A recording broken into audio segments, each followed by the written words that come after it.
Obviously, our room kind of had to step up, same with the running backs. I think we all kind of did that. Like, Holden was taking on more of a different kind of blocking role than kind of what he's done before in the past, and he executed. And we were doing a bunch of like 22 personnel with 2 running backs, 2 tight ends out there because we had to. And but even in the receiver room, Toby and Rika kind of stepped up and had to take surplus amount of reps for that. And they kind of knew that, and they stepped up. So. This one-handed catch, if that's what you want to call it, better than last week's? I don't even know.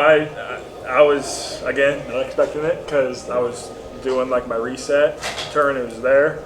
I don't even really know kind of what happened. I think, did he tip it? I don't even know. Did he tip it? Or did I tip it? You tipped it to yourself. I did that? Okay. Well, I should have caught it first time then. But yeah, I don't know. Yeah, I guess maybe because. And an even bigger catch is probably the one on 3rd and 10 on that last drive.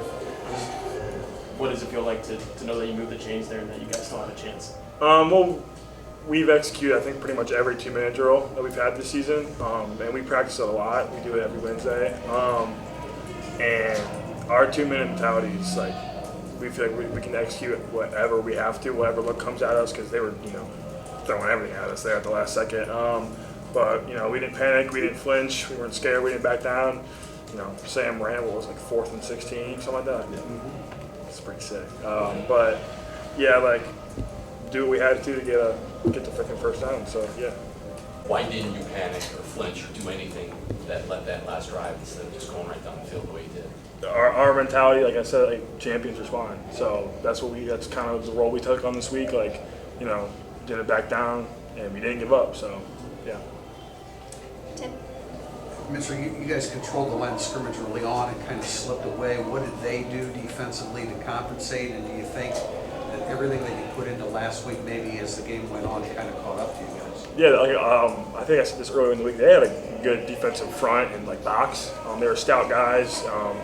They were doing a lot of like just like not like shifts, but like stems with the D line, like stem them left, right, whatever.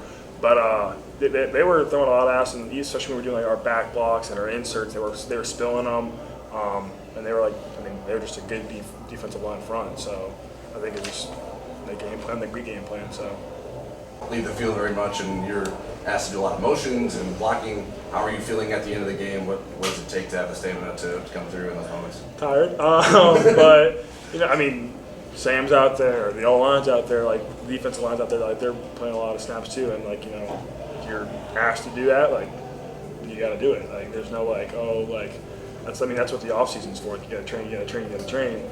Just because you could play 40 snaps, you could play 60 snaps, you could play 2, but you got to be ready for every snap you take. So yeah.